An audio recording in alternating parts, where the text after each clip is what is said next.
Tadi sebelum jeda Mas Jadi saya tanya, untuk pertama kalinya sepertinya di kandang Banteng, Jawa Tengah, paslon yang diusung oleh PDI Perjuangan itu kalah telak kalau kita lihat dari hasil hitung cepatnya.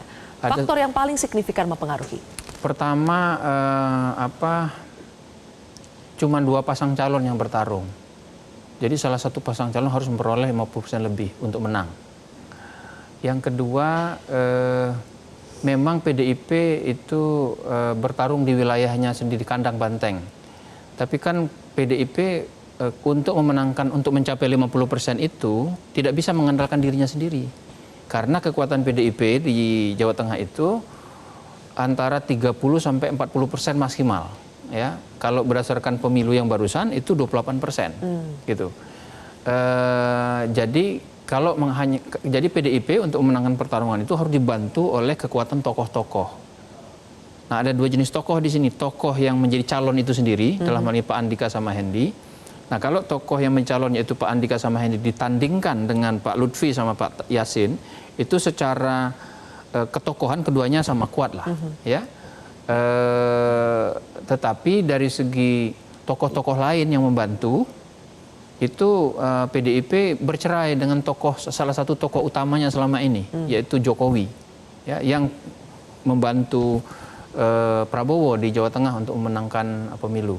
Jadi dengan kata lain, kita bisa mengatakan dengan asumsi bahwa tokoh calonnya itu sama kuat, ya, itu berarti PDI Perjuangan bertarung sendiri di Jawa Tengah. Dengan mengandalkan hanya kekuatan partainya.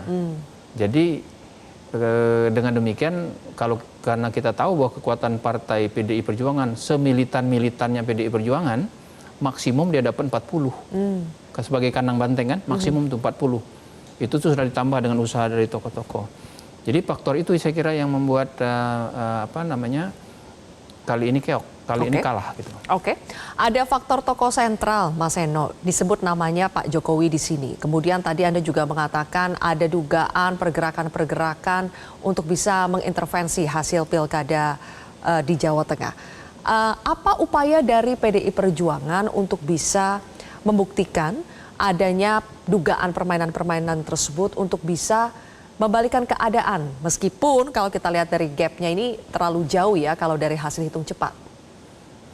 Ya, kita tentu berharap bahwa semuanya berjalan dengan ideal. Tapi faktanya kan sepanjang perjalanan pemilu ini itu banyak sekali laporan yang masuk ke kami terkait bagaimana dugaan-dugaan intimidasi, kemudian mobilisasi kekuatan yang di luar peraturan konstitusional itu terjadi di Jawa Tengah. Sehingga tentu saja kalau dari paparan Pak Jayadi tadi sebenarnya kan menunjukkan suatu fakta bahwa seluruh kekuatan mesin partai itu sudah bergerak secara maksimum. Artinya kalau bicara secara ideal, ya pergerakannya semuanya sudah bergerak. Ini membantah berbagai dugaan bahwa di Jawa Tengah mesin partai PDI Perjuangan tidak solid.